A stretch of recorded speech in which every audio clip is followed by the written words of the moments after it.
the previous video. And then kind of leave a message for. It's so dumb. I can't believe I did that. No big deal. Okay, so basically, let's see. I'm going to try to quickly. Let's see where to go. So technically, I'm live now, but. Oh, good. Here, let me see if I. Of course, there's always technical difficulties and stuff like this. That's why I do post-production editing. Sorry, hang on. I was really surprised. If you want, yeah, go ahead and just start saying some stuff while I get this stuff situated. Yeah, I was really surprised at how much production and work goes into broadcasts like this. And I was really shocked at how many hours it could take people to do it. You know, people are doing it because they're dedicated to it, and they're, you know, trying to get this information out, and it's working. And, you know, it's this whole past week has been, as crazy as it is, the imagination and the things that are coming out of all of this chaos are phenomenal. You know, it's so interesting how quickly we are adapting to extreme and sudden changes that change hourly. It seems like, you know, this morning our kids were just going back to school a week later, and to, you know, by the end of this afternoon or by dinner time, nobody's going back to school until April 15th. Yeah. So, you know, it's just, you know, watching all these small businesses who are doing well and who are, you know, in place to serve and the neighborhoods they live in, are creating new ways of doing business so that they can stay afloat. It's as quick and big as this thing seems to be.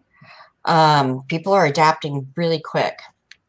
And in a pleasant way. Not everybody's upset and angry and yelling. And I've been to the grocery store, and I don't know what the toilet paper stuff is all about. I really just don't. I don't. I have an idea of what that could be.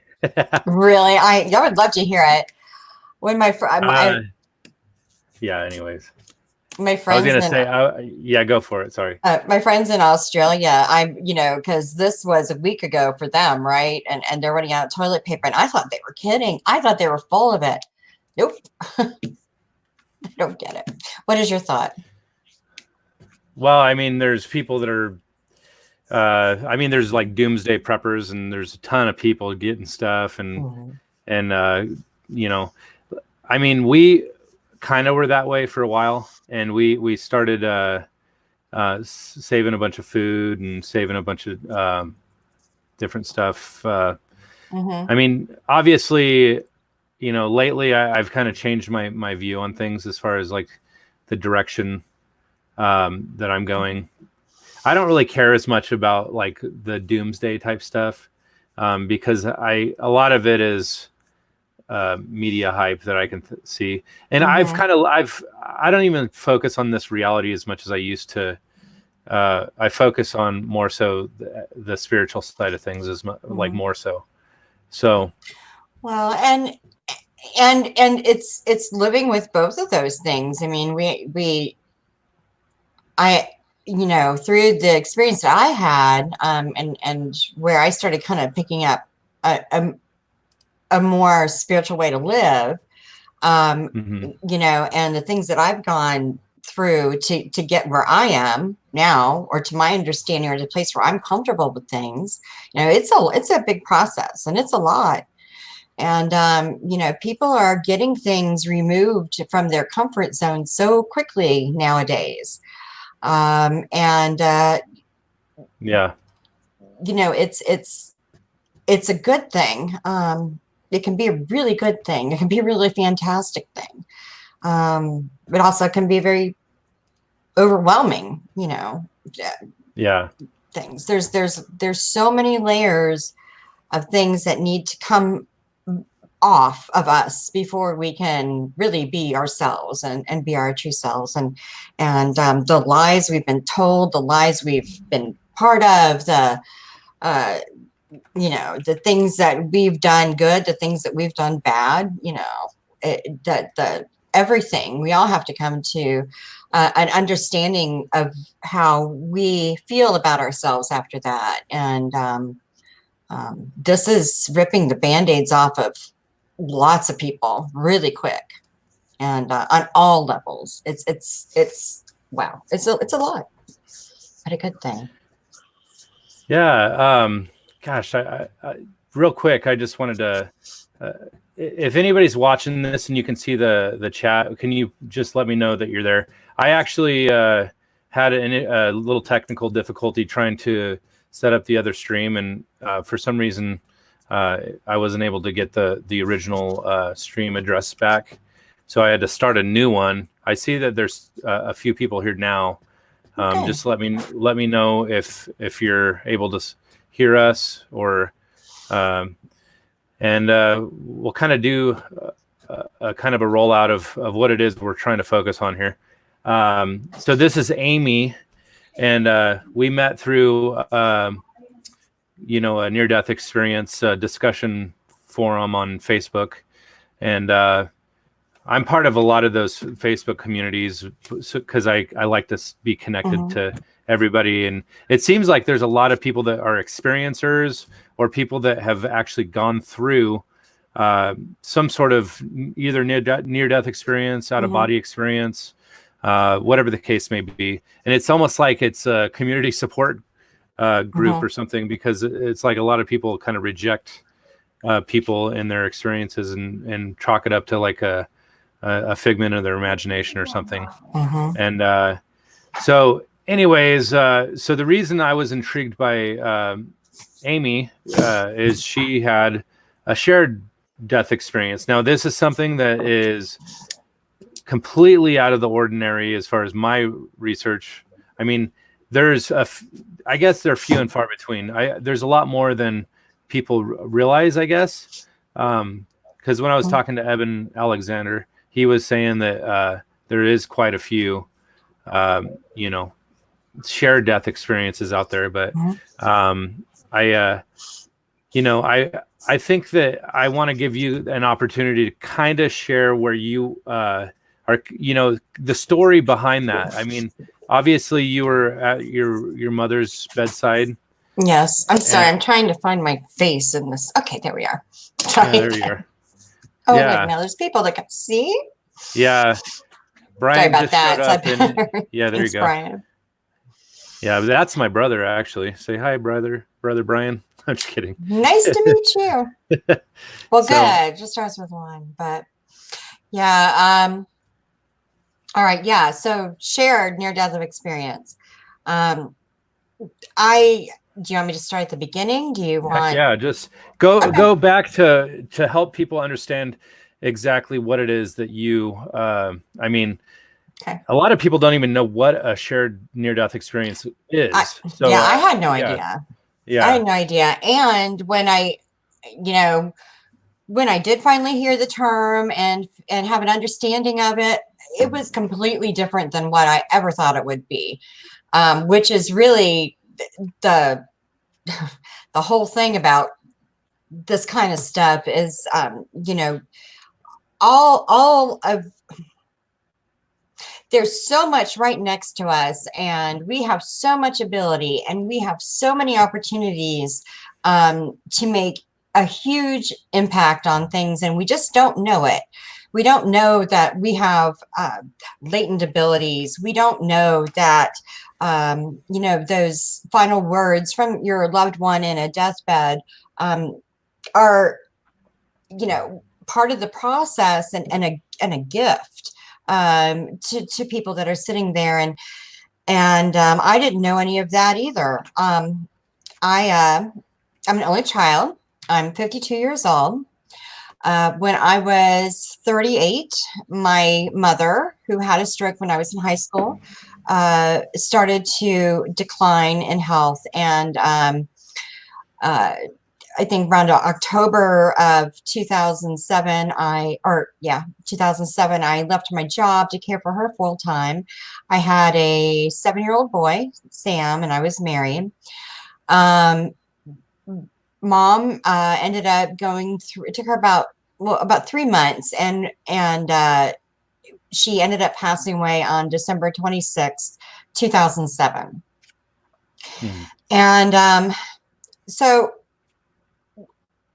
being an only child, it was very overwhelming to go through the dying process with someone, especially so close like that. And she had been in a wheelchair for a really long time. Her mother took care of her for a while, then caregivers came in. I was just a normal kid. You know, I wanted to go out clubbing. I didn't want to stay at home with my mom, you know, in a wheelchair and stuff. So she had caregivers that come in, and friends, and, you know, life went on. And, you know, she and Dad got divorced. She lived independently from the time she was 47, when she had the stroke. She was 47 until she died at 73, with using only one half of her body. And, you know, the woman was just incredible. But you know, I still knew everything, and I was a terrible kid sometimes. But anyway, so I'm helping her navigate the hospital. We asked for hospice. I can't do it on my own. She goes into hospice. She ends up being housed in the same room that my grandmother was housed in when she died, and at the same facility. And I thought that was kind of strange, but mom ended up doing a little bit better, and they kicked her out and sent her home. And then a few days before for Christmas, it was my husband's birthday, the 21st of December. I got a call back from a friend that was staying with her. And she had gotten to the point where she needed to go back to hospice. And we got her there. She was up and around. And the next day I got a call that she was starting, you know, that something had changed and that she was no longer talking with us. So I went to hospice, and, you know, I sat by her, and you know, it's a very emotionally expensive process to go through, or be, you know, the sole person responsible for one person's past. You know, it's just a lot. And so I gladly took hospice help, and gladly took help, and you know, asked a lot of questions, and spent a lot of time with my mom, just trying to understand and make her more comfortable. So the night before Christmas, she was kind of moving in her bed, and I got up and I was looking at her. I thought, you know, her back is hurting her, so I'm going to climb in bed with her, and I'm going to prop her up so that she can at least be on her side, and she'll be more comfortable. And she is watching this light up in the corner of the room. It's right at the seam from the ceiling to the wall, and it's a really bright light. And I don't know if you've been in a hospice facility, but during someone's death, it's very low lighting, very calm. You know, no bright lights, no panic, no nothing. And so this light was unusual. The curtains were down, and the window was down, and there was no reason for any light to be in that room. So I'm watching her watch the light. I'm trying to figure out why she's watching it and where it came from. And she would breathe in, and when she would breathe in, actually the light would go out. It's hard to remember which way it was. And then when she would breathe out, the light would come closer, and it would just kind of get bigger. And it was weird. And I'm watching it, and I think, oh my gosh, I'm just hallucinating. I've been days awake, and you know, with this, and the nurse comes in, and I jump out of the bed really quick, and I'm like, you know, okay, good. I was embarrassed, actually, to be caught in the bed. I didn't want to make mom uncomfortable, and I didn't know if me being there was uncomfortable, so I jumped out. The next day was Christmas, and I went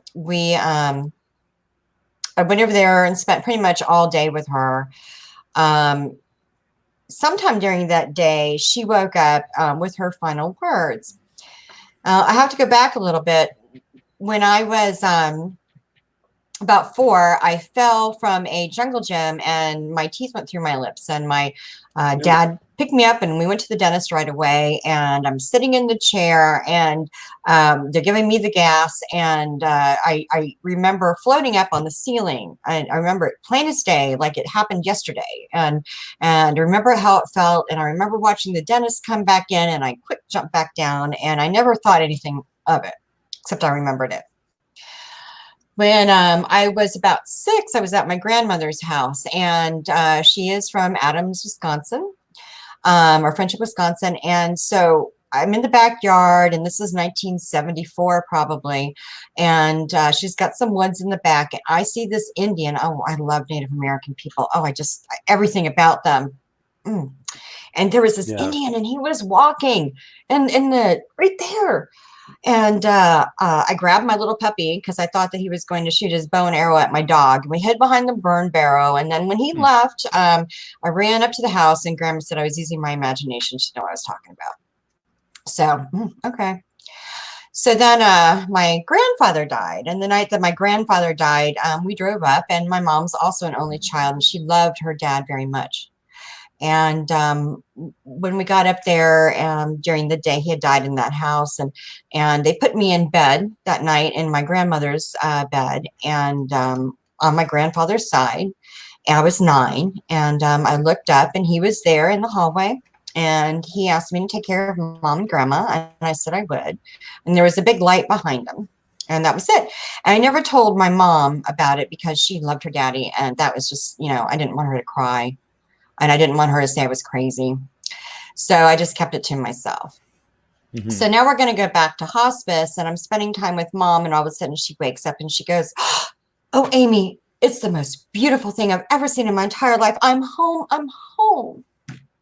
And I'm like, "What do you do?" Okay.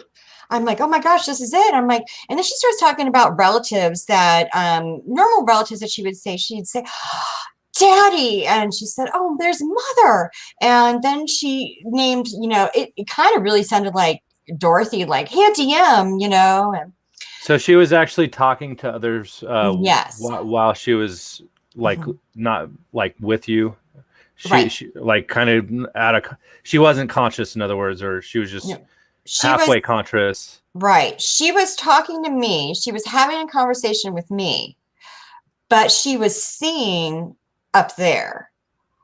She ended up saying a poem, and my mother's from Wisconsin, so lots of cheese on pie, lots of family, lots of hunters, lots of staying all together because it's tundra of snow and stuff there. So, I knew most of the relatives, but there were some people there that she named, and they were all eating a specific flavor of pie, and I thought, well, oh my gosh, she's in heaven. She's in heaven. And she's literally sitting there. And I thought, well, I'm going to test the theory out here. I said, "Mom, will you ask Grandpa?" And before I even finished saying anything, she says, "Yes, thank you very much. You did your job." And my question was, "Mom, could you please ask Grandpa if I did an okay job taking care of you and Grandma?" So I got the answer just as soon as I thought of the question. And that blew my mind. And then I thought, okay, well, I'm really going to see this here. And I said, when I was about, 6, I picked up Mason and we went to go. And she's like, "Yes, that was the one who walks between two worlds. You weren't supposed to see him." And I'm like, oh crap, and I'm like, wow. And so that was it.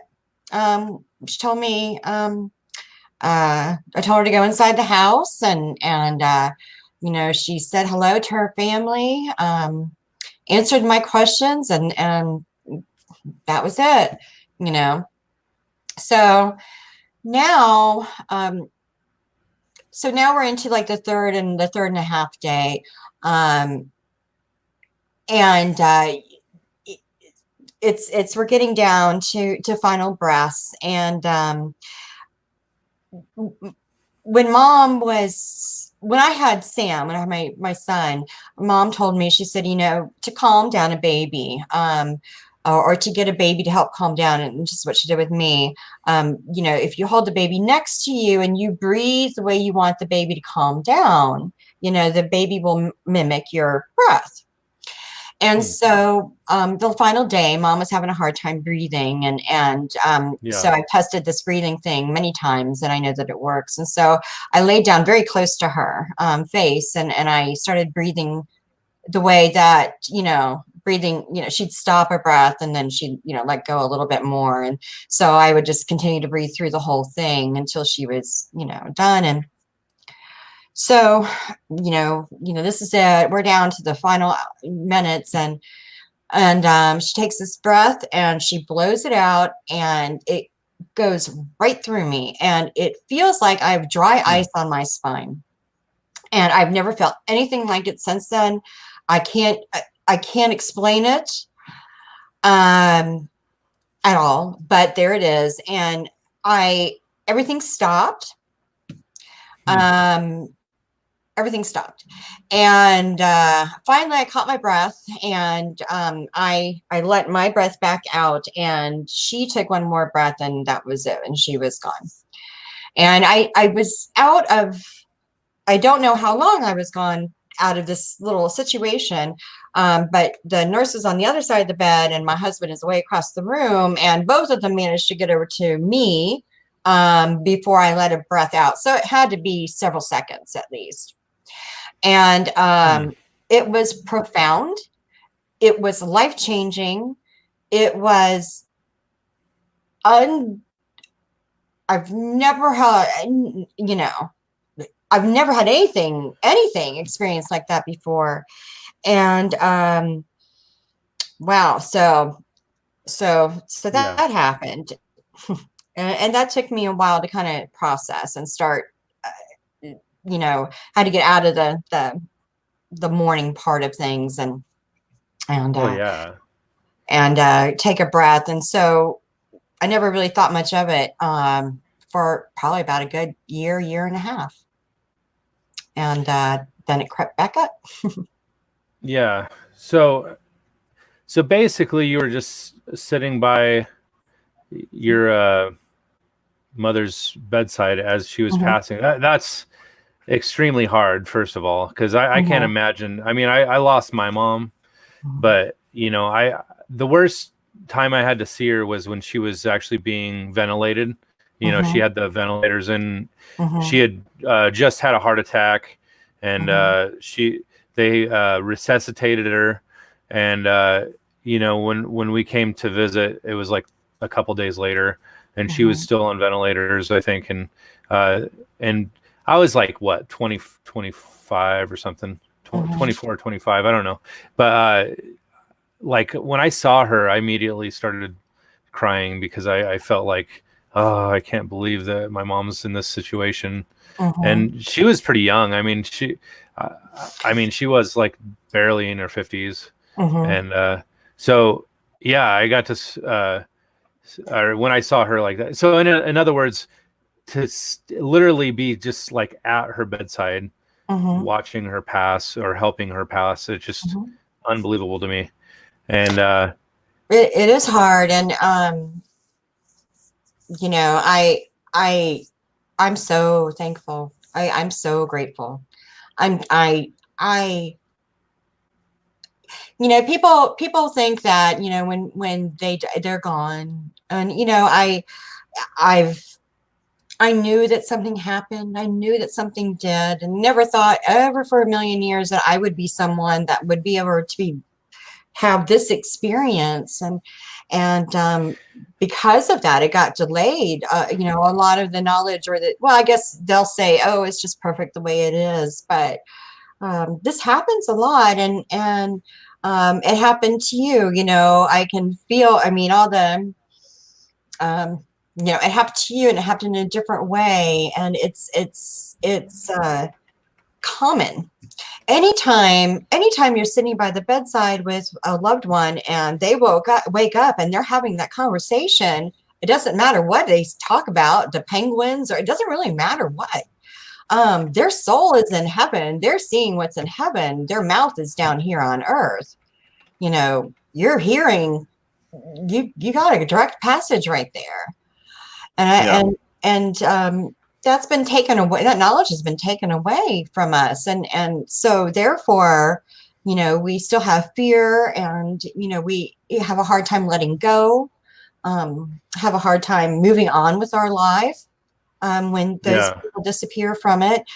And, the fear that's just in all of this is what we trust, and the fear in all of this is what is keeping us from living and loving like we're supposed to be, and being who we're supposed to be.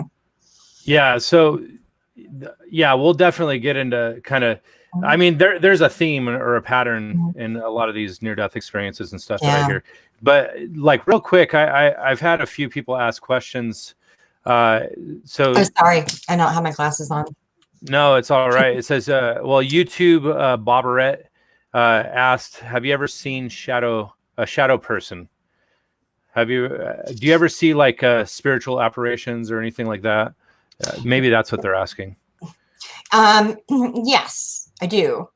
And I've seen them in a couple of different ways. One of the most challenging ways that I've seen them is that when all of this started happening, I started drawing because I started knowing things and I couldn't explain them to people because, so I'd start drawing pictures and I'd be like, okay, see, this is how this happens. The pyramids are moved on vibration, and vibration is this. And so one of the ways that I get to see these things are through some of my drawings, which I think is just weird. Yeah. Do you have anything on hand that you want to just kind of show people? Well, I don't have the screen sharing up, but yeah, here I'll find one. Well, so basically, Amy was just she was kind of getting into some of the, I guess, kind of a intuition that she gets as far as like these drawings that just come to her. And let's see. So obviously, you can explain. Let's see. Can you see? It's hard to see. This one. Yeah. Okay. There we go. Oh, too close. All right. All right. So. Is that someone beyond the veil? Kind of. Yeah. So the person down with all the. Oh, why is this so hard? I am like completely image challenged. All right. So this guy right here would be us here. Yeah. And then this person here would be beyond the veil. Yeah. So one thing that I know, and I have so many drawings. Anyway, I have so many drawings. My alien drawings I have to look. Just get see my husband to go find a couple of good ones for you. So you were kind of mentioning that after you had that experience with your mom, or maybe even before that, I'm not exactly sure, but some people, when they come back from an experience, will have like very like almost like extra abilities, so to speak. Right. And didn't you mention something about having, like, I guess these drawings are kind of prophetic, I guess, in the sense. They're only prophetic if they're right years later. This would be one where there would be different beings. So we've got these guys here. Whoops, that would be just regular people, and then this is weird. It's like trying to draw on a mirror. But anyway, so we got some beings, and then regular people. Anyway, yeah, there's aliens. They're all. I have some. We'll so when you say aliens, let's kind of define our terms on what your thoughts on aliens are. Do you think that they're extraterrestrial, or do you think that they're spirit beings that are interdimensional? Or what are your thoughts? I think that they're everything that everybody believes that they could be for themselves. Meaning that, yeah, I think that there are extraterrestrial everything that you can daydream and create is created. Okay. Somewhere on and the best way for me to explain that is that we actually already live in 2 dimensions. We're doing it right this second. First dimension is our real life. That's the one that we are grounded in and everything else. But online, and exactly what we're doing right now, this is a whole different dimension. Online doing this, I can be an expert at, drawing cryptic beings, or I can be an expert at, I don't know, manipulating YouTube. I don't know. I can do whatever I want online. And if I go for a while online and I don't like who I am, I can just stop it. And then I can go be somebody else online. And so you're creating all these different timelines all at the same time. You're all living it at the same time. So as that happens, yes, everything that people think of exists. It does exist. And do I think that there are benevolent ETs versus other ET? I haven't seen one yet. I don't know if there are or not. I know that there are many people who believe that there are. I know that I have, I know that I see patterns for things, like people in Peru have a much harder time with the little gray aliens than pretty much anybody else in the world, I think. Wait, what do you mean? Are you talking about the people that live there now in Peru? They have trouble with gray aliens? What do you mean? If you go search like alien beings Peru, they have a particular type of alien that keeps coming up that they show pictures of, that they talk about a lot. If you just Google image search it, you'll see all these different kind of alien beings that they've seen fossilized, those little grays, they have the elongated skulls and things like that. Yeah. So, but they're all typical of that area, not necessarily of Jacksonville, Florida. So, So, I don't think there's aliens running around here. However, I do live right across the street from the Jacksonville Naval Air Station. And there has been a time where I was traveling down San Jose Boulevard and I was looking up, and they had the plane V formations coming. And there was like this kind of blinking light around it. And I was watching it. I was in traffic and I was watching it. And it caught my attention. It was over target. And so, and I could see the the Navy planes, and one by one, they freaking disappeared. They disappeared. And I'm pulling over. Wait, the Navy plane? Yes, the military planes did? Yes. Oh yeah, I have a feeling that we have some technology that they're discreetly using. Well, I videotaped it. You can't see anything except for the one blink at the very end. I'm like, oh. But so I've seen things, and it makes me go and search. And when you go and search things, then you start getting into the I don't know why staying in the middle of this thing is hard enough. Okay. No, you're doing good. No. Okay. So when you search, then you start opening yourself up to all these different perspectives of things. And you have to kind of discern for yourself what's real or what's not real. And, I think that there are things happening, things coming. I think that they have been prophesized in many different ways. I think that our language is so far evolved from the language of scripture and ancient religions that no matter how many times they say, the stone turneth over, none of us are going to understand what that means. Because, the language that we use now is so far removed from the language then. So, I think that I'm trying to track with where you're going with that. So I understand that there are things that are written that have a lot of symbology from the ancient past.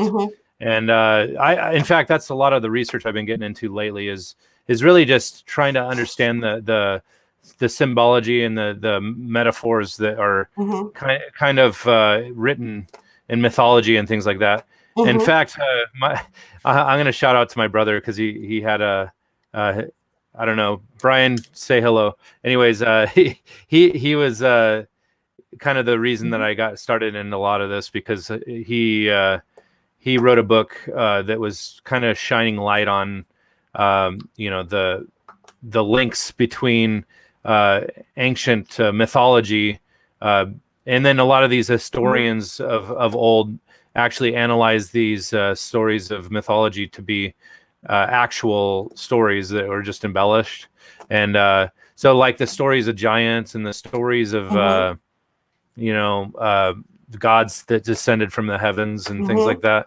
I mean, you could say that that's the Anunnaki or the aliens that came from like planet Nibiru or something. But to be honest with you, I have a different take on that.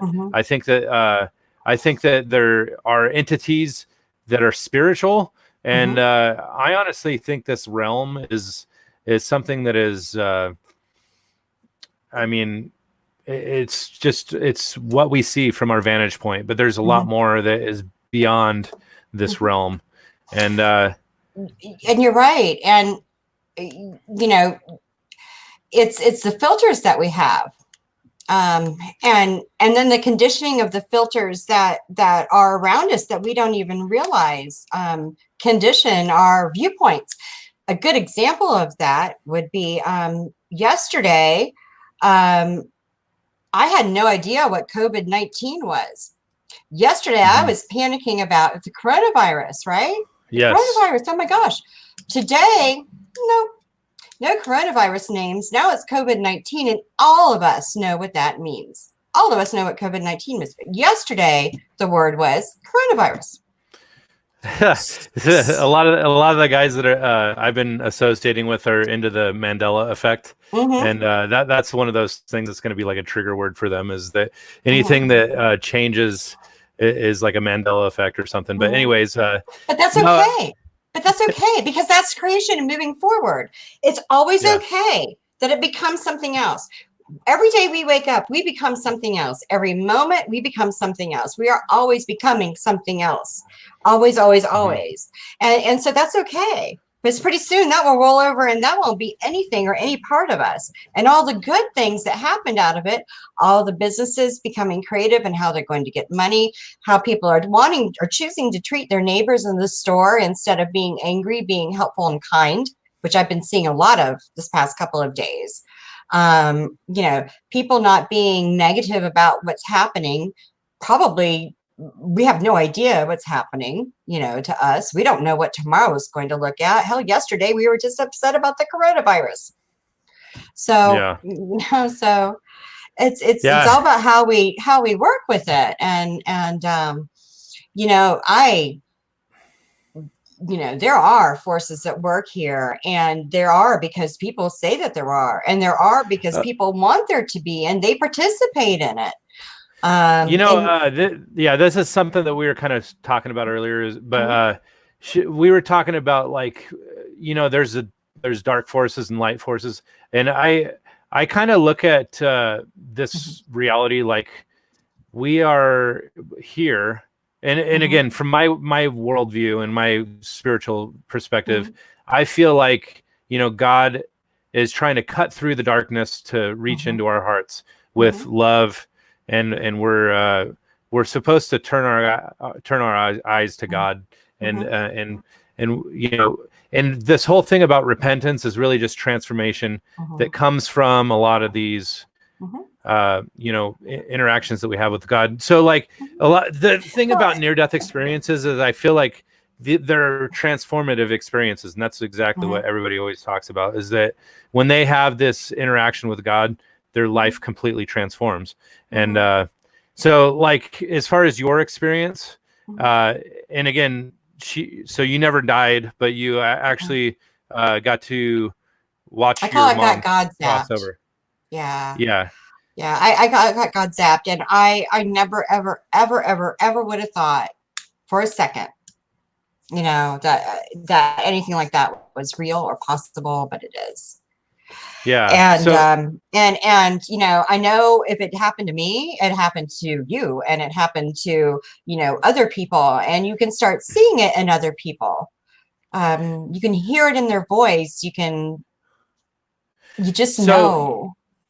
I want to address this real quick for the listeners, because we touched on this earlier too, but I was in a stream just discussing some deep issues with these other guys through the Gypsy Road channel, and we were talking about near-death experiences briefly.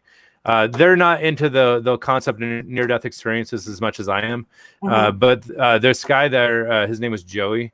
He was telling me that most anybody that is a truther or somebody interested in knowledge or trying to understand our reality from to the fullest degree, had some sort of trauma in their life, like maybe a near-death experience or maybe a traumatic experience.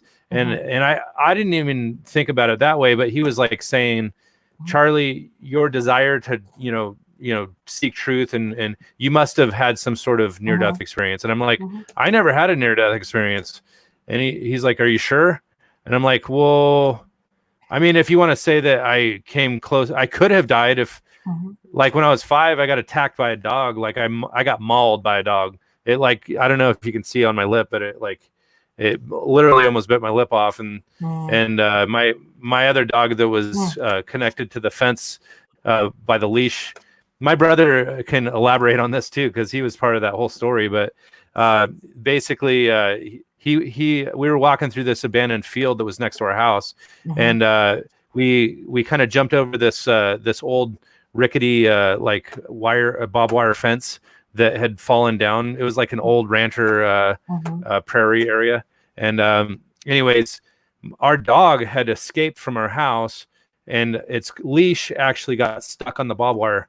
And I was 5, my brother was like 7, and he continued on to the grocery store. And he said, stay here and get our dog undone. And, so I was going to bring the dog back home and hook her back up. And, well, it turns out from a distance, you could see this dog, like the neighbor's dog, like it was that dog that every time we walked in front of their house, the dog was like, rah, rah, like it was going to kill you. Like if it ever got out of the house, you'd be like, oh crap. But anyways, yeah, this dog got loose. And it was probably like 4 or 5 houses away from me, but it saw me, and it freaking bolted over to me. And I looked away for 10, 15 seconds while I was trying to undo the dog's leash or whatever. And I turned around. That dog was like, bam, right in my face. It grabbed my lips and freaking started ripping my legs. And anyways, the point is, I went home like whimpering, like bleeding, like and my brother, it was already at the store, and I walked into the house and I'm like whimpering, and my mom's like, Charlie, you better not be screwing around. You stop crying, or I'll give you something to cry about. That's the kind of stuff. Anyways, but anyways, the point is, I had a traumatic experience. And I have a drive and a desire to understand knowledge. And now, granted, everybody in my family is kind of like this, so I don't know if that's a cultural type thing. But it's a DNA organic body type thing. Your soul is you. It's your body though is part of a heritage. Your body comes from a certain beginning. A certain place in the beginning, whatever continent you originated from, or we all originated from. So, it's, for example, in Jacksonville, Florida, we bring in a lot of immigrants, especially those who are in war-torn things. So when Somalia was having their genocide with their lost boys, we brought many of them over here to Jacksonville. And they had a really, really hard time living here because our area is cold. And they couldn't get used to the temperatures. And then we've got like a lot of major grocery store chains that originate here. And so they would be hired to do stocking at the warehouses and stuff. But they couldn't do it because they couldn't go into the freezers to do stocking because their body couldn't handle the cold at all. And so their DNA wouldn't allow them, their organic body wouldn't allow them to go and really do that work comfortably, was not a good match for them. But the smarts that they have, that's funny. I thought that was funny that Woody had the same issue. So I was that. Sorry, keep talking. Yeah, but anyway, so the DNA is really important. So I think that especially when you're small and when you're young. I don't know too many people who have that traumatic experience older, in that way, but the medical trauma experience when you're younger, and I think kids are so unconnected to the chains that we are held down by, that they can still do that stuff. So it wouldn't surprise me if you had an out-of-body experience then with that trauma. It wouldn't surprise me to hear that you have some secret mad skills that you probably had all your life. Probably that you've put away. Maybe that's, you can guess the next number. Maybe it's, you can sing the song someone else is thinking in their head, just whatever superpower you have. Then my guess now is that you've had an experience again where you have had access to the electric ness of somewhere other than here. That's God zapped you. And here we are. And, it's our job to help other people, not dismiss the gifts that whatever you want it to be are waiting for you right there. So real quick, Amy, I just, I'm trying to flip through these questions and stuff.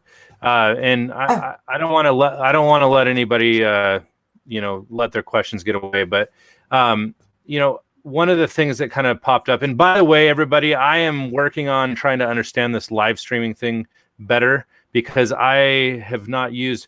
So the first time I ever popped that, that question up is because I just figured it out. So there's other ones that I actually want to pop up real quick here. Let's see. Here, I'll just do this one because this is pretty big. Nothing can inhabit a body with the Holy Spirit already within. I have lucid dreams and have come out of body. I'm not afraid of the abilities you have not discovered yet. So anyways, I don't know. Go ahead. Well, that's really awesome. I mean, there's people in this, somebody said something about the type of personality, one or another. No, it's all about your perspective and your experiences. How am I, there's people in the brain forest who have never had any contact with anybody else other than their own tribe. And are they less worthy of having the relationship with more than just this life? They're just as entitled to it as the next people, as the next people, as the next people. It's always a choice. But we don't have their perspectives or experience. So the things that make sense to us would make no sense to them, and vice versa. And really, the commonality of it all is just, love. Yeah, so that's the theme that I've been getting. So if anybody that's in the chat has not heard any of the interviews that I've had with any of the near-death experiences that I've had, ultimately that is the theme of near-death experiences that I've talked to pretty much anybody, is that we're here to love one another and treat others like the golden rule: do unto others as you would do unto yourself. And not only that, but it's not even learning to love others until we can learn to love ourselves, and that is going to take a lot of time. There's a lot of layers to things, and I can love myself enough to have hope and faith and trust and keep going forward. Yeah. So anyways, so one of the things that I like to talk about a lot are the fringe topics. So like, say for instance, because some people might get a knee-jerk thought like, oh, you're talking about all this love and it just kind of cheesy or whatever. It is. It really is. A lot of people are just like, meh, I don't care about all this love stuff or whatever. But they'll be more like open-minded to, so one of the things that I think about quite often are, so I like to contrast near-death experiences. So this whole thing about like shared death experiences, like I've heard people, describe, I felt like I heard your story before on Ian's radio with Lee Wedding. Lee Wedding, you know who that is? I don't. Well, Ian's has a radio podcast basically, and Lee Whitting is the guy that does all the interviews. And one of the shared death experiences that came on there was basically, somebody. It was a woman that actually helped her father die. That's what it was. Like she was kind of breathing with him, and they were, it sounds almost identical to what you're saying. Anyways, Bradley Cooper has also a video out where he was talking about his shared near death. He also had the same experience I did. Of course, he's famous, so, but so it doesn't surprise me that woman is saying some too, which just tells me that there's just more and more and more of us. So. Yeah. So hold on. I got to post this video or this question. What's the crescendo that we're working up to? I kind of get the feeling that a lot of, kind of what we're talking about, there's an underlining thing with pretty much all these stories. Obviously, there's a purpose for why people come back with these stories. And anyways, so specifically, Amy had an experience where she basically was watching her mom pass away, and she was able to usher her out of her body, basically. And and I mean, to say that you could actually see something like that happen, remind me, or the listener, remind the listeners, basically, or those who just kind of popped in right now, maybe just to kind of reiterate what it was that you went through as far as, this shared near-death experience. Well, it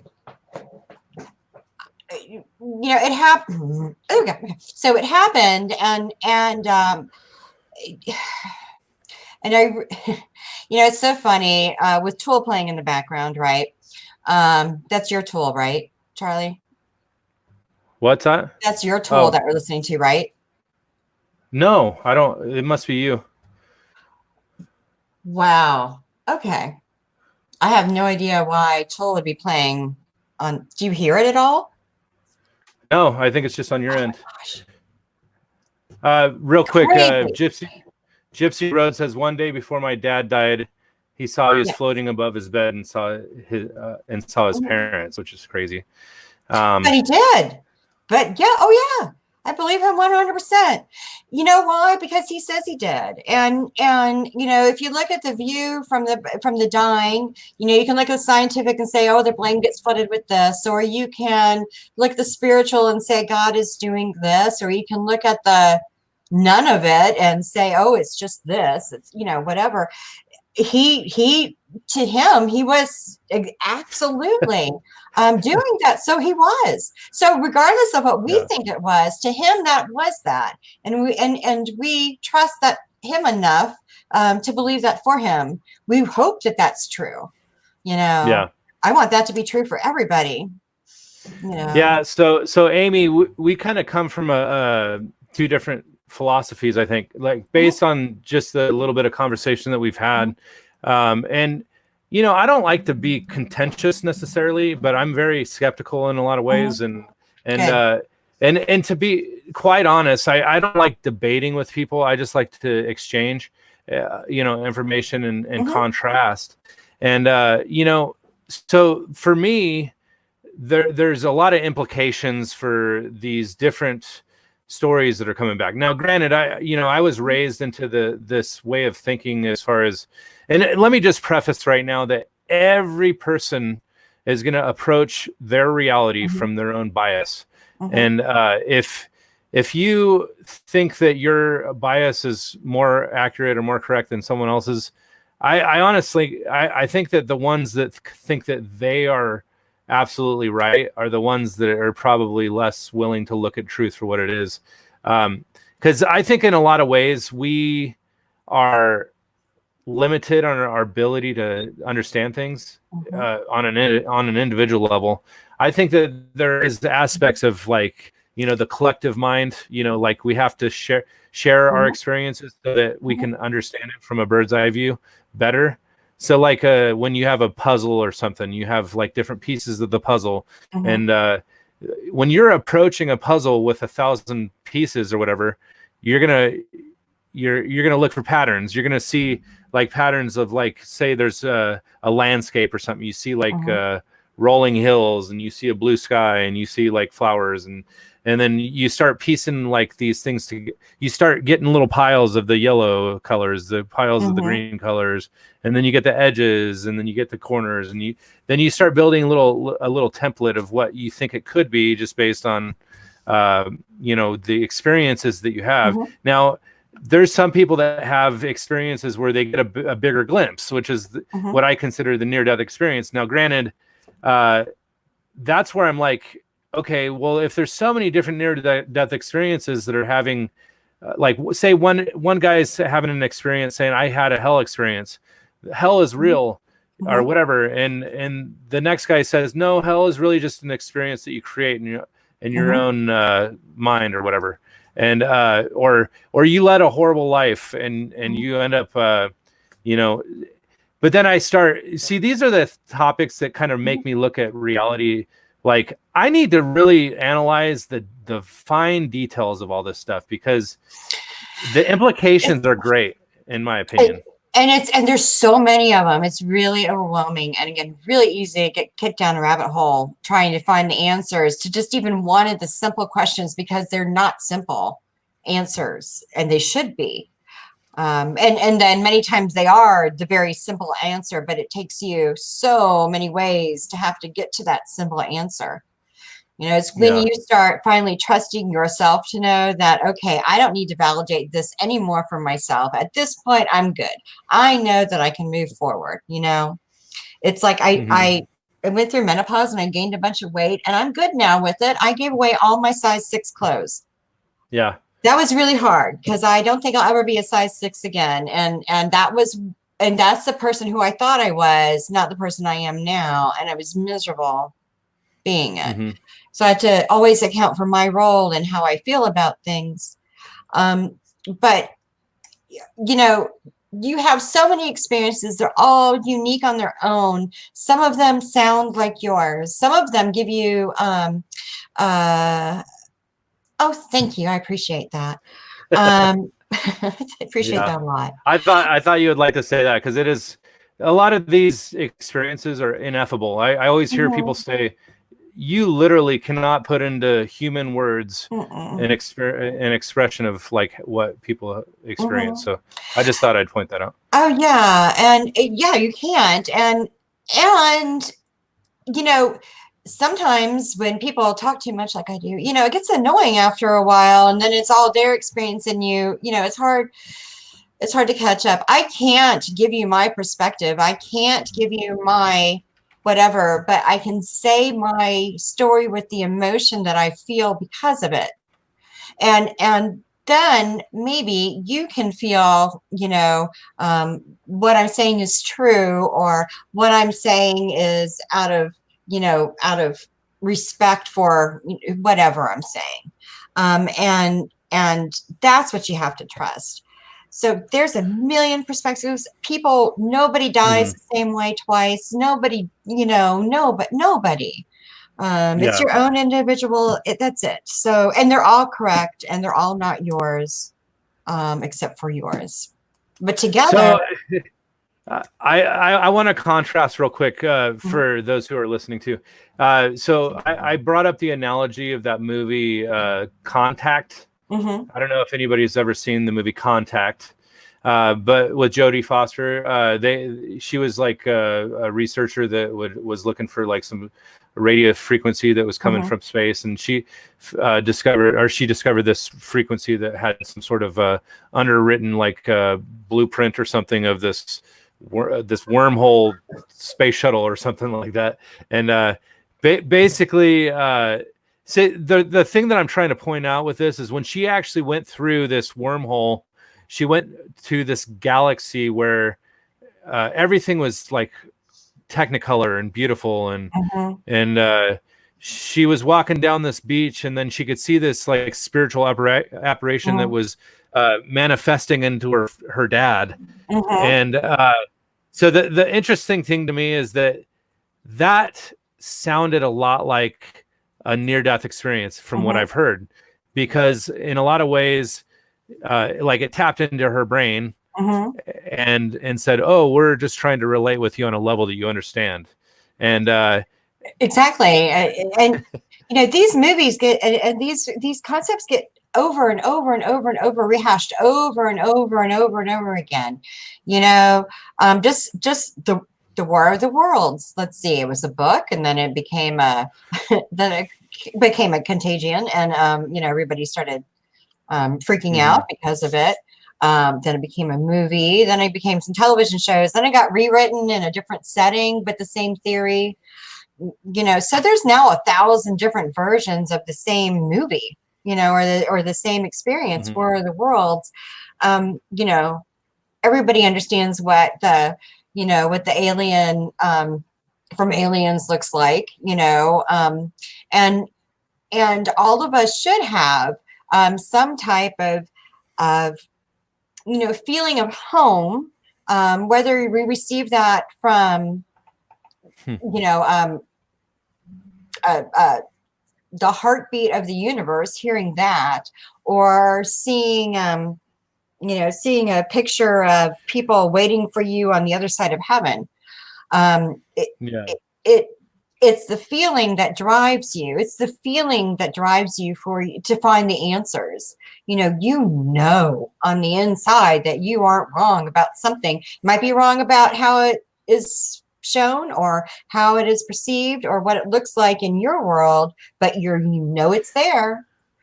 You know, that reminds me a little bit about what some people are saying about the Mandela effect, is that now maybe not so much the Mandela effect, but just people kind of their vantage point in our reality. And like I've heard people say that nothing is real, it's just whatever's in our own mind. And we're the only ones that are really interpreting reality, because we are everything, or we are and then there's other people that are saying, well, we're actually an extension of God, and we are God's mind that are actively moving through our body. And this kind of gets into a lot of these concepts of like, man, I'm going to start getting into religious stuff. I'm sorry. I'll just bear with me for a minute. So basically, you know, a lot of these people that, you know, talk about Christ, and, you know, so, okay. You know, I've heard a lot of people, I've contrasted what other people are saying about the Christ consciousness, and there's a lot of spiritualists that talk about Christ consciousness, and really the you know, and the New Age. Yeah. So, anyways, the point I'm trying to make is, you know, there are many different ways to interpret things, and now I don't know if I take the position that reality is just whatever we make it or whatever. I honestly think that there's absolute truth out there. You can start from the fundamentals. 1 + 1 = 2. I don't think anybody can argue against that, right? But there's certain things that you can say you can depend upon, right? So that's where I'm like, okay, where do you get the authority to project information as being authoritative? So like a lot of people will appeal to authority, like, oh, the university that I went to said that, or whatever. And these, you know, you need so much discernment when you're going to go through, and it's part of the process too, because you have to decide what's true for you and what's not, and then, you know, how much advantage are you going to let something that you know to be untrue get away with existing? You know, these New Age people and this they drive me nuts. They really drive me nuts. You know, I know that I know things. I know that I can do this. I know, and you're supposed to be the expert. So I'm going to go to you, and you don't even see me at all. You don't even know, you can't feel anything, you know, or what I'm saying, you're disagreeing with and saying it doesn't exist, but damn it, it does exist. It exists for me right now. So, you know, so you're, you know, but you're an expert, and I need to pay you how much money for you to tell me what? You know, so so you go back to yourself, and you go back and you say what's true with you, and then you start again, and you start again, and you know, you're going to eventually find that there is truth in all of this.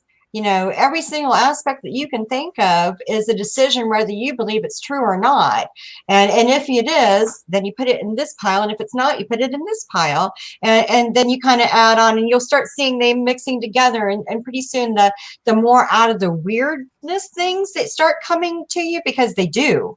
And they will. It's remarkable, actually, to watch it happen. But as you start getting quicker at this, and you start knowing who you are more, then you start living the Christ consciousness that we are entitled to be living. And that is not a person. It is not a way of changing your life. It's and I'll go to religion too, because I've been watching the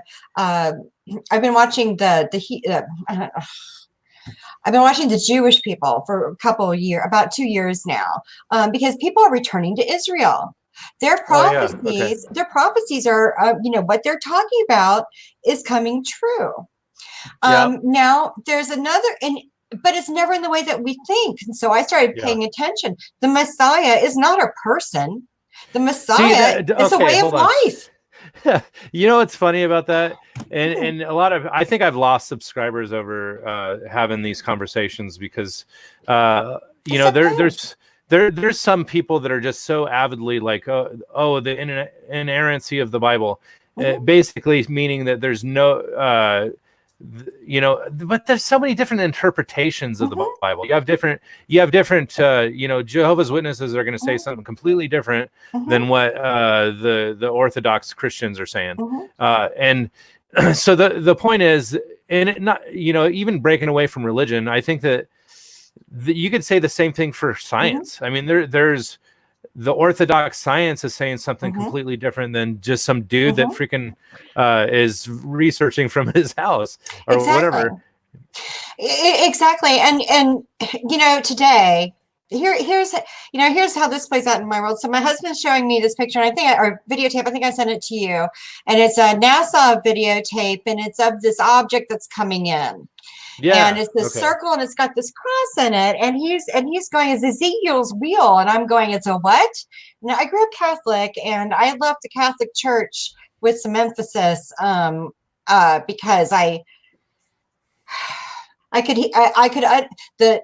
were up there giving the service, and he was instilling fear in all of these people that were listening to him, and I did not like that. And my son was an altar boy, and he went to Catholic school, and out of there. I'm like, no, this is not it. But so he's looking at Ezekiel's wheel, which looks very similar to the NASA thing. And when you go and you look up Ezekiel's wheel in the Bible, it talks about, you know, I don't even pay much attention to it, but it talks about up here, this flying saucer type thing. Grayson, you didn't hear a cat. You're just being nosy. That's a cat. Go brush your teeth. Yeah, you know, maybe if it's all right with you, I'm going to actually pull that video up so that people can see what you're talking about. Oh, sure. Yeah, go ahead. So again, Ezekiel, I was actually making this documentary, Patterns of Reality, episode 3, and the video literally was kind of to be like 5 or 8 hours of material. Wow. There is no way that I'll be able to cut this back to making it one video. So I ended up just cut my first section of the video, and it was only like 25 minutes. And I ended up I'm going to make I guess a second part to near-death experiences or whatever. I was talking about Ezekiel's will in that video. To be honest with you, I haven't posted it yet because I'm still working on it. But So I kind of saw it's a pattern recent that you're talking about it well, recently. Well, I wasn't looking at the video that you're talking about. Right. I was just talking about the Bible scripture. It was like Ezekiel chapter 1 or 1, 2, or 3 or whatever chapter it was. It's like the first part of Ezekiel. It's talking about these weird like creatures that have eyes all over their bodies and stuff like that. It's crazy. And then it goes on to talk about Ezekiel's will. Hold on, let me kind of show. I'm trying to pull up the video that you were talking about. Hold on a second here, because I watched it and it was interesting. It was by Dabu7 or something like that. Here, let me pull it up here. I'll tell you that the best resource, the kind of thing you mentioned it, best resource I found for like descriptive of different aliens or those kind of entities around comes from this video channel called Big Headed Scientist, and he's a Moor, and so he has all these videos of like all these different aliens who do these different, all these different things. I have never seen such a complete catalog. There you go. Sorry, I had to post that. That's because good. Thanks Gypsy Road. I actually I lose, like, sometimes when I post a video I get like 5 or 10 subs that just drop off because I talk about things that people don't like to hear sometimes. I have like such a diverse base of subs that some people like what I'm saying, other people don't like what I'm saying. So right. Anyways, which is fine. Right. Anyway, as long as they check in with you, they got some you got some real estate with them. Sometimes hearing a little bit and getting mad at what you're hearing is a good thing, because then you think about it and you and that's my main thing is, and that's why I'm about to play this video. So hang tight. I'm going to actually share the screen here. Let's see. Select. Hold on. Let's see. Okay. So basically, hold on. Let's see if it kicked in here. Come on, man. Where are you at? Okay. You see it now?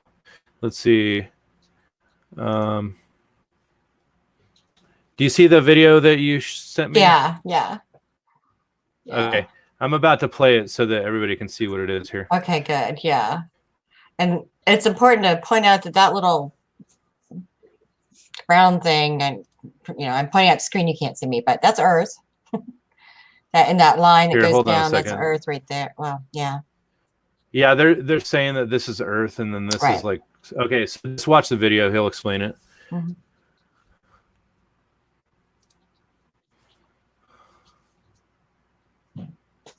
on. Come on. Sorry, I'm freezing here. I love all these comments. That's awesome. Here.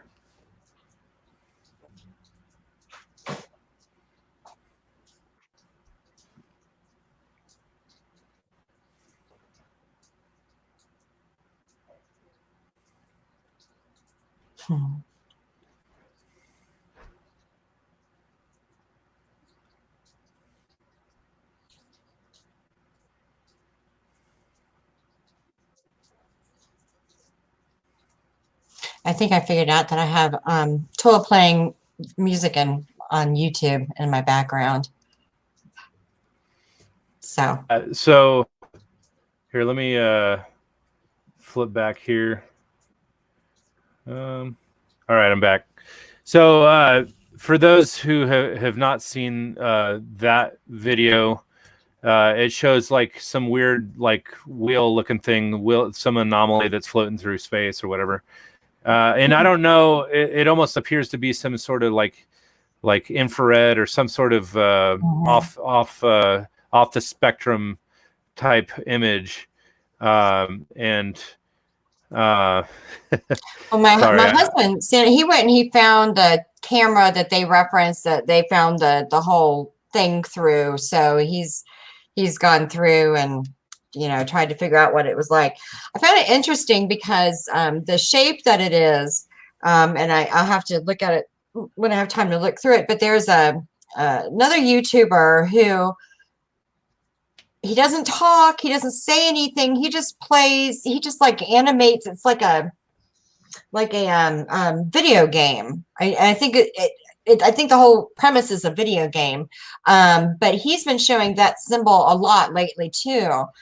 So when you start seeing all these things all at the same time in different ways, and you just mentioned not too long ago, especially people say, "Oh, it's funny you say that. I was just talking about that."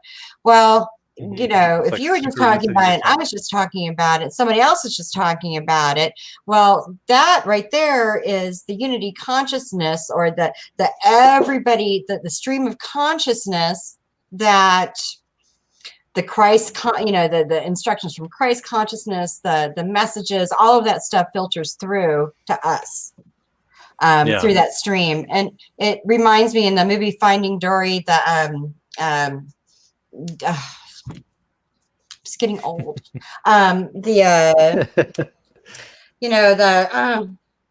The stream of water that flows around the bottom, that. I never saw Finding Dory. I don't know anything about it. It's famous. It's been part of our ocean for a really long time.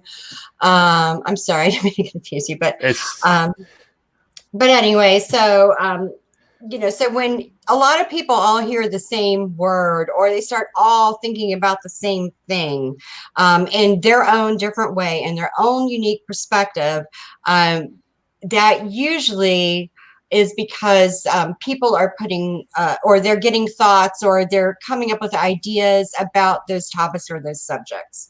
So you talking about Ezekiel's wheel had nothing to do with my husband mentioning it today either. Had nothing to do with the video that I saw, 4 days ago that looked the same as Ezekiel's wheel. So all of those things tell me that Ezekiel's wheel is something I should look at and to consider. And then from there, decide if it's something that I can use or not use. Yeah. So the crazy thing is there is a lot of stuff in the heavens that is very unusual, and I say heavens like space.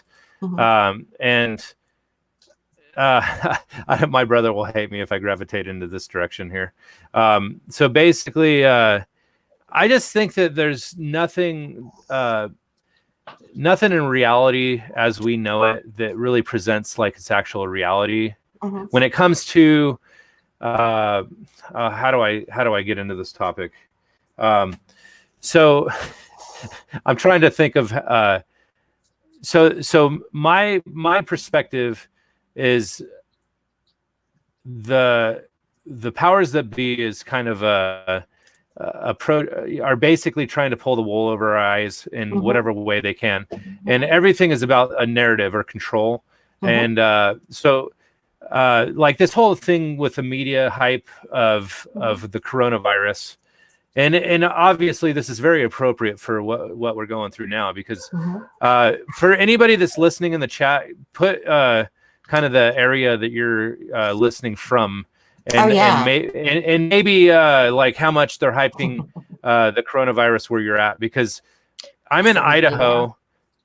Idaho is probably the least affected by the coronavirus, but even still, if you go to the channel Bright Insight, well, it turns out that guy actually lives in Boise, Idaho, and he actually did like some video footage of like the store Winco and Albertsons, how the shelves were completely raided, like all the toilet paper was gone, and all the canned foods and everything. And that's Idaho. Mm-hmm. How bad is it in California? How bad is it in Florida? I have no idea. I mean, I'm just curious to know what the stores are like in Florida. Well, the toilet, I don't know what's up with the toilet paper. I swear to God, if I find out that Angel Soft is behind this, I am never going to buy their product again. I'm telling you that right now, because it's ridiculous. We're used to hurricanes all the time, right? Yeah. Every year we have to stock up on, hurricane supplies. It's not unusual to have, a week, 2 weeks, even more sometimes, even though we don't get hit very well in Jacksonville, but our limbs will still go down, and our electricity still goes down, and we still can't get places. Mm-hmm. So it's not unusual for us to know how to stockpile stuff to stay put for a long time, and never on any one of those lists is toilet paper. I am sorry, but I've lived here all my life, and never once has toilet paper never been there. So why? That makes Man, it. I'll tell you. In Australia too. Why? Yes. I'll tell you what a lucrative business to get into right now is the bidet. or maybe toilet paper is just the new form of currency. We can just use that as I don't know. So each little square is going to be worth like $1 or something. I don't know.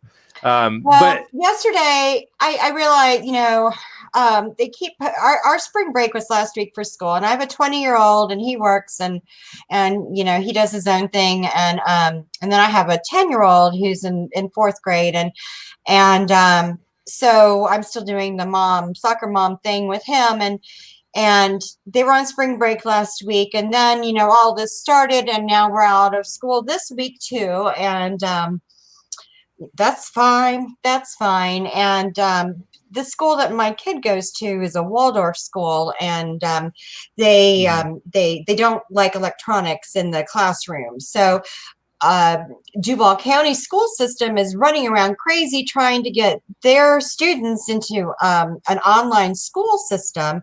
And our school is anti-technology like that. So we're all sitting here going, oh, what the hell are we going to do? Because now they're saying that the kids won't go back until April 15th. What? Why? I don't understand. This. It's either not as bad as it, it makes no sense. And it feels very much like a Passover event to me. They're talking about putting up drive-by testing tents. And you get tested, you either have the virus and you get quarantined, or you don't have the virus and you can mosey on your way. So they're starting to test these tents here in Jacksonville. Okay. The hospitals have stopped allowing people besides the patients in. My friend had to leave her husband, who was having a heart attack, at the hospital by himself, and can't come back till he's discharged. So they're keeping, your loved ones and families out of the hospital rooms here. They've shut down businesses so that if you have more than 50 people in a business, you can't, you have to have this much space to be able to house 50 people. I don't know how that's going to play out in a grocery store environment, especially when the grocery stores are closing to restock or closing for a couple hours and then opening. So I don't know. Yeah, that's kind of the thing.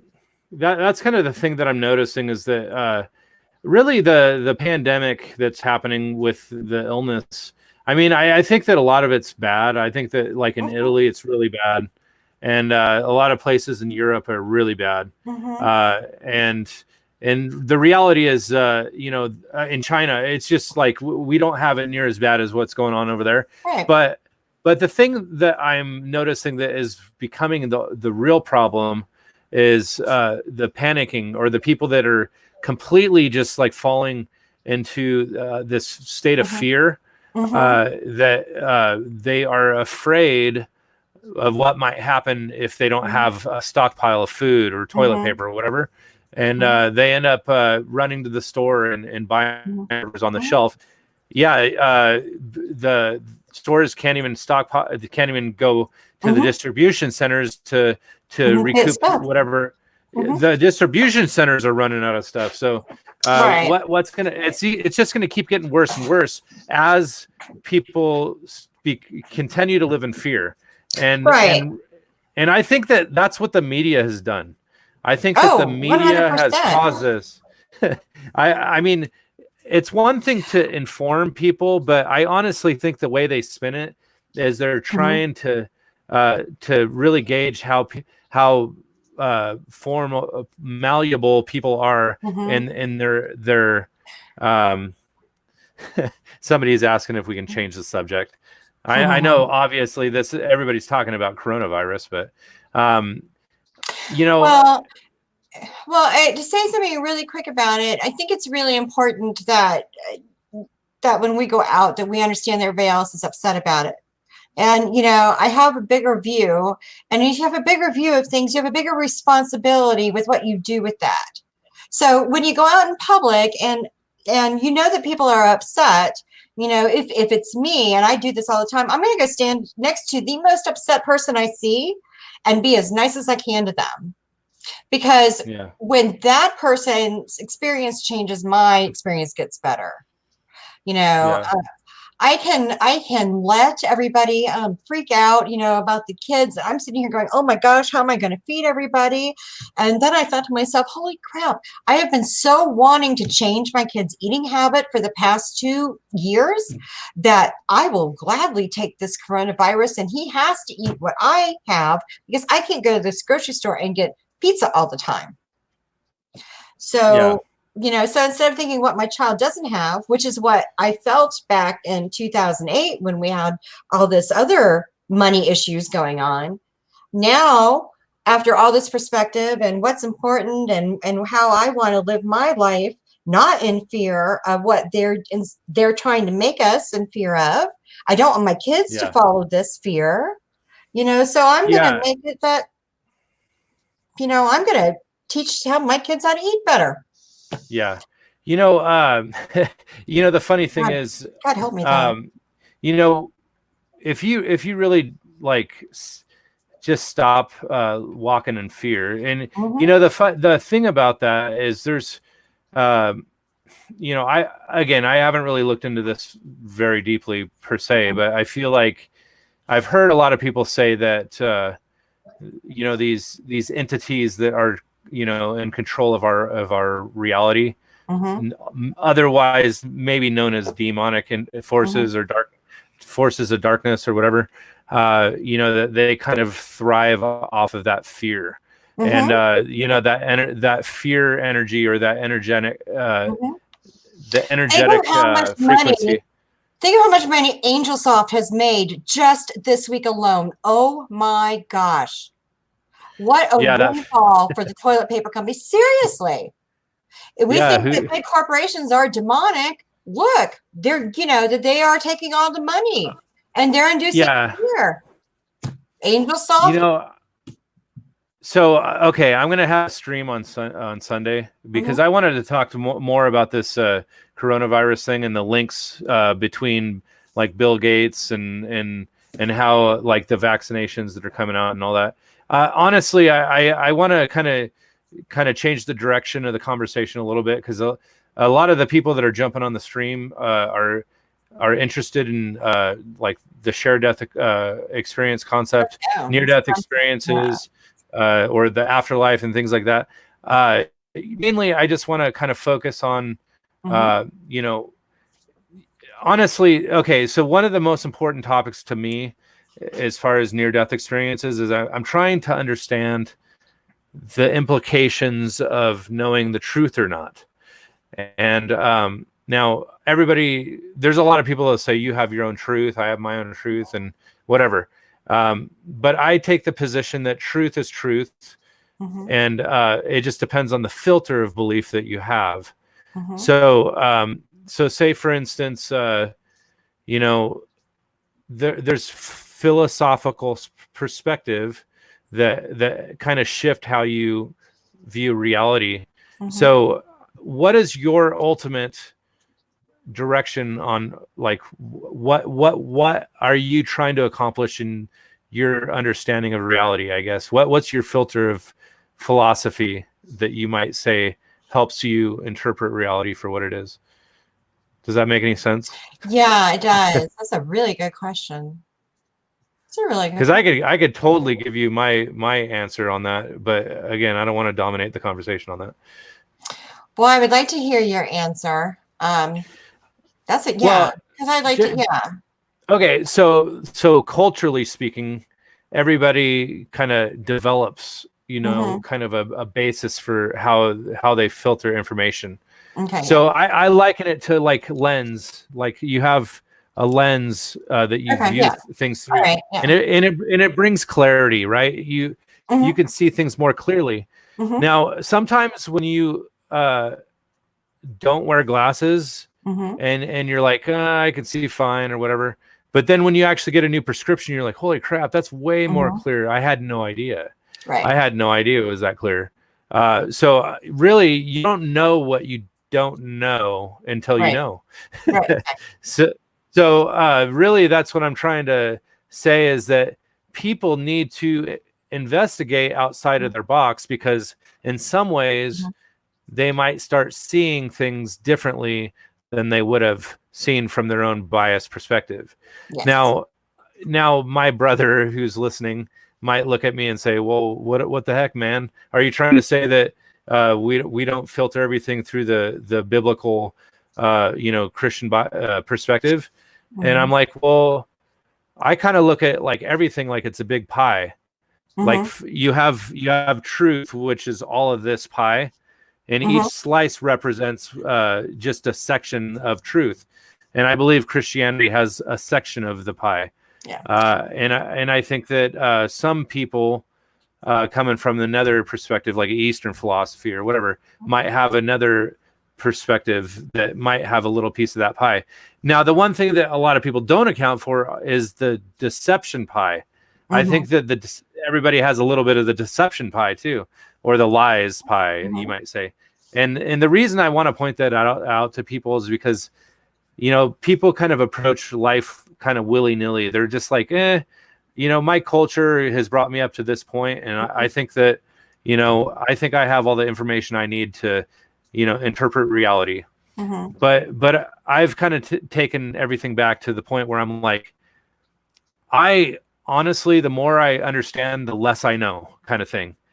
And, I kind of feel like, once you can actually take that position, then you can start actually taking things in unbiased. Now, granted, I think that I still have bias in my perspective, but I feel like because there's such a vastness about. So what I've discovered is that, like, even the Bible has stories in there that sound like metaphor or you might say mythology. So like I remember listening to this science professor or whatever that was saying, yeah, I'm not going to ever consider the Bible a credible source because it's just a book of myths or whatever. And I remember thinking to myself, like, this guy has no idea. But then I started realizing that when you actually define what a myth is, you start realizing that myths are filled with symbology, and they're filled with underlining higher level meaning type stuff. And I just think that once you start realizing the higher level meaning in this reality, you start seeing that there's a lot more to understand than our own vantage point. So that's what I try to encourage people to do, is try to understand things outside of your vantage point.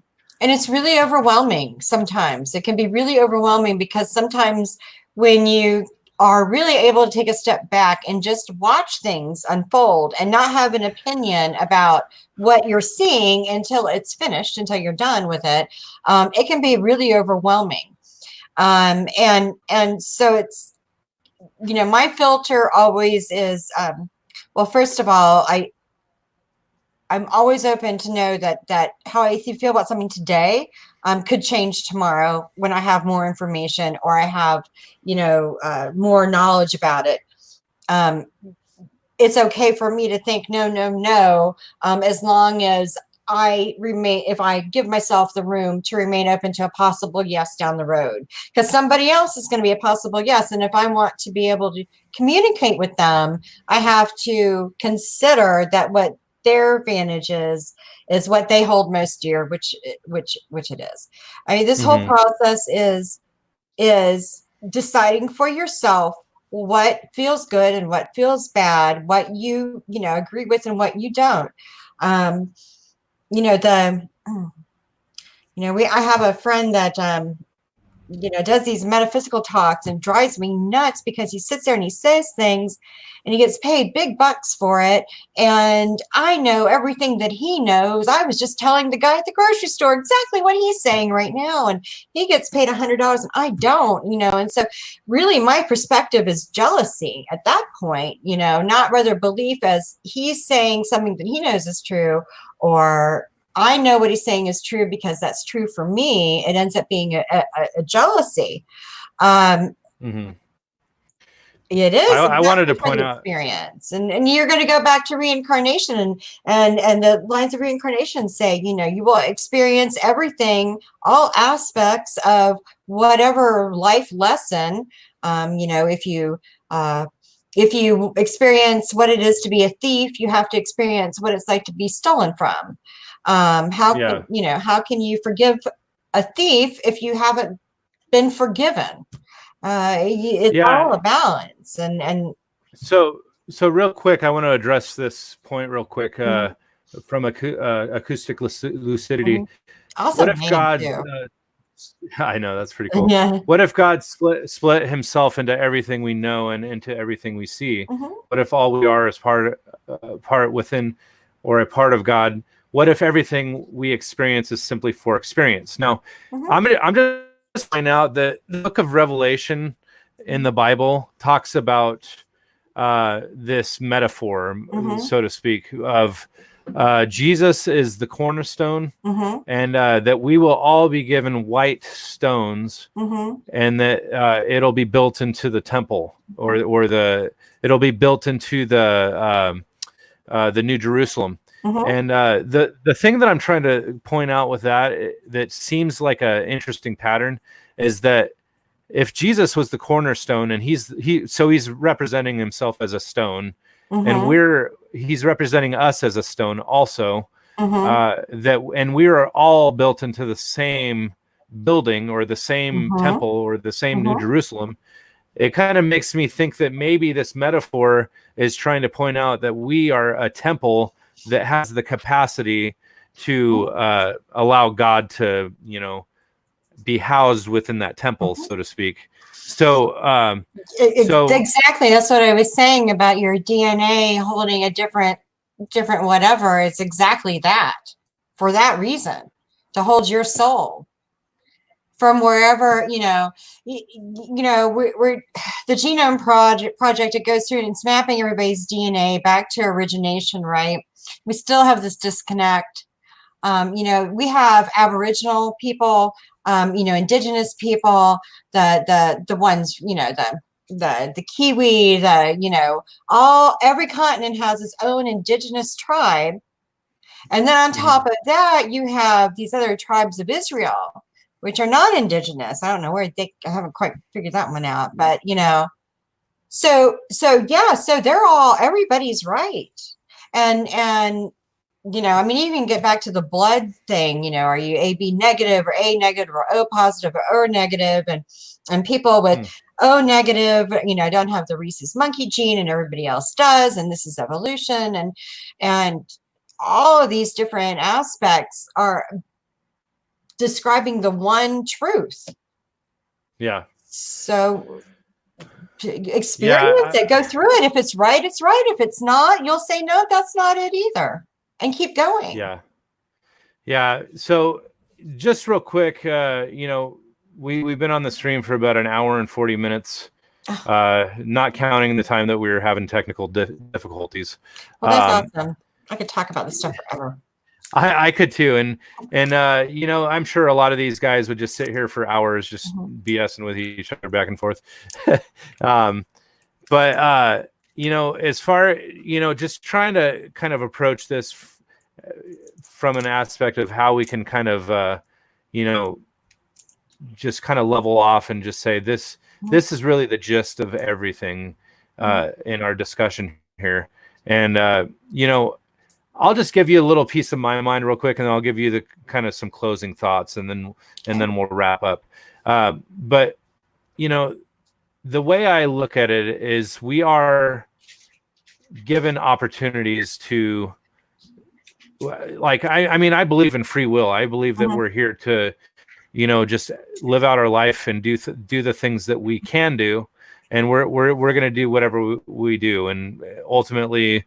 Whatever consequences that might hold, we'll see, you know, in the end, I guess. But as far as patterns are concerned, I know that, you know, with near-death experiences, I don't really look at near-death experiences like they're authoritative per se, just because I feel like there's so many different ones that have so many different perspectives, and I just kind of look at it like maybe they received the information that they needed to see.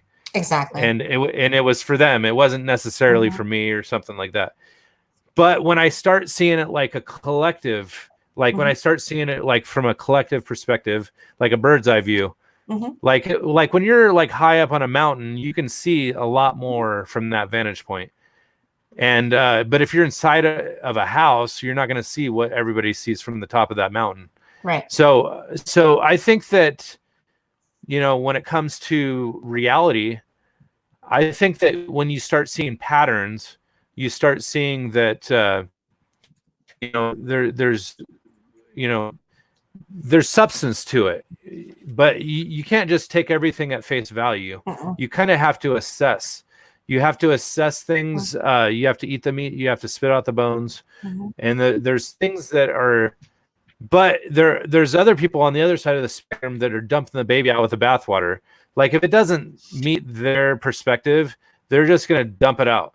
Or say, for instance, like if somebody found out that, you know, I believe the Earth is flat, they're going to completely reject me and say this guy's not credible or whatever, and they'll dump the baby out with the bathwater. So everything else that I say is completely moot, and they don't give a crap about what I have to say because I've completely been dismissed. And so anyways, the ultimate thing though is I honestly think that people's authority, you know, I mean, you kind of have to assess what authority is, and then so like when I was growing up, the Bible was the authority, and I haven't really ventured too far outside of that mindset.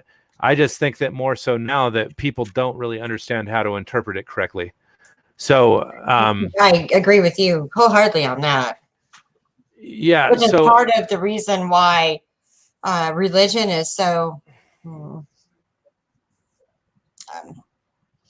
So why it was removed. You know why.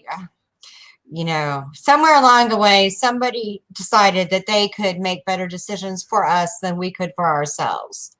And, you know, everything that you're saying on change and the truth of things is always, again, a decision each and every time what is true for you. And without a doubt, so that you don't ever have to go back and think about that again. You know, 1 + 1 is always true for me. Always true. And from now until the day I die, it will always be true. But then they brought in this new math crap, and how my kid gets 1 + 1 = 16, I don't know, but he can. So to him, that's very true, you know, but that lie right there isn't working. It doesn't work. They've removed us teaching the truth to our children by putting this filter school in the way. New math, whatever it's called. Well, it doesn't work. It's taken maybe 10 years to have our now governor say this new math stuff is going. You know, he signed a bill saying it will never be in our Florida schools again. But, you know, I have a whole generation of kids that only grew up knowing new math on how to figure out the problems. You know, what disadvantage are they going to be at? You know, all of us get to the same answer, not the same way. And I have to decide that for them, that's how they do it. And then I have to pick up from them to make it so that we both know how to do it together. No. Oh, you are welcome. Yeah. So, I guess, there's a lot of things to consider. And honestly, I mean, I think that I'm going to probably approach reality differently than you. And, you know, I think everybody, yeah. I think that I honestly think, though, that, you know, don't reject information before you have assessed the information fully. And if we want to live in a world that allows us the time for us to process that information for ourselves, we have to give that time for other people to process our information for themselves too.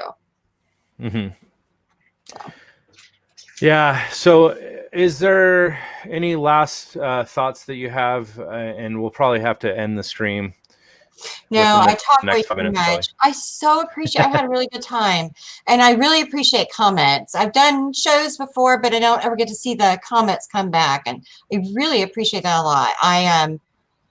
You know, there's so much about this, and anytime I'm happy to hang out and chat and love it. So yeah, for anybody that's listening right now, I'm going to be doing a live stream come Sunday.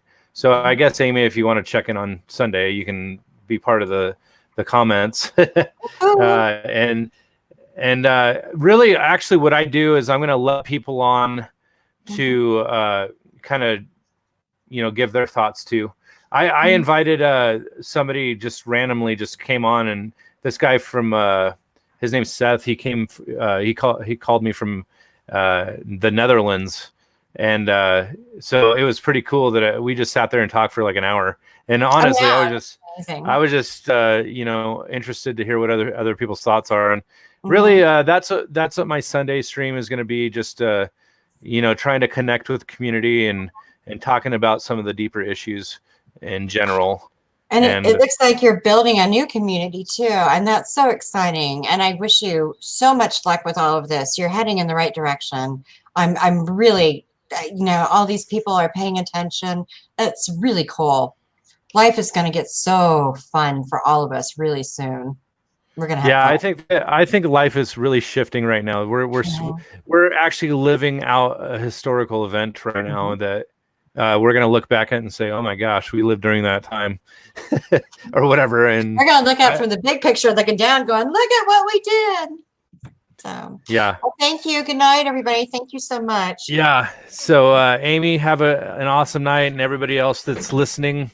I appreciate you hanging in there and you know, just you know, just commenting with each other and just enjoying the night. And come check in Sunday. I'll have these random you know, sometimes I'll like make commitments with people. I have like 2 or 3 other people that I'm committed to have, you know, actually I was going to have the Skype interviews with them, but now that I'm doing live streaming, I would rather just kind of have a live stream where people could ask questions. And I have a lot of other people that are potentially going to be, you know, having interviews on this forum. So you're going to anyways, do guys, great. Yeah, I appreciate you, Amy, and you know, I'll be seeing you on the Facebook forum. So anybody that is not aware, on Facebook, they have a lot of these communities where they discuss near-death experiences. You can go on there and you know, just say hey, or you just look for near-death experiences. Maybe I'll just like quickly just show you real quick here. And I think ours is like afterlife. I don't know. Yeah, I found that one to be really Spot on. Yeah. So anyways, yeah, just look up near-death experiences and you can find like a bunch of communities that are having little discussions about their experiences. So if anybody's interested in stuff like that. So anyways, but yeah, thanks, Amy. And I know it's late over there in Florida. Sorry to make you stay up so late. No problem. I'll talk to you guys later. Yeah. Thanks, everybody. Have a good night. Bye. Okay. Bye.